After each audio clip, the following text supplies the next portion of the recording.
ভিডিওটি এড়িয়ে যাবেন না। সম্পূর্ণ ভিডিওটি দেখুন।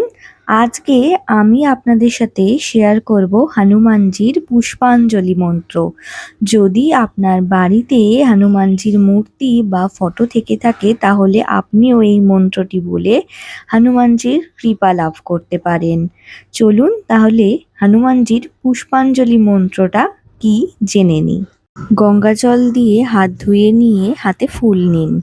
বলুন নমো বিষ্ণু, নমো বিষ্ণু, নমো বিষ্ণু, নমো এষ সচন্দন পুষ্পাঞ্জলি সপরিবারায় নমো শ্রী বায়ুপুত্র মহাবীরায় নমো। এবার ফুলটা ভগবানের সামনে অর্পণ করুন। দ্বিতীয়বার আবার ফুল নিন, নিয়ে বলুন নমো এষ সচন্দন পুষ্পাঞ্জলি সপরিবারায় নমো শ্রী সংকটমোচন মহাবীরায় নমো।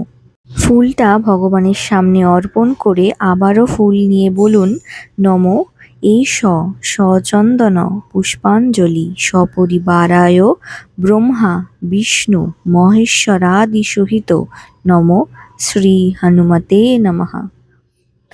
তো এই ছিল পুষ্পাঞ্জলি মন্ত্র, যেটা আপনাদের সাথে আমি শেয়ার করলাম। ভিডিওটি কেমন লাগলো জানাতে ভুলবেন না, আর কমেন্টে জয় হনুমান লিখবেন।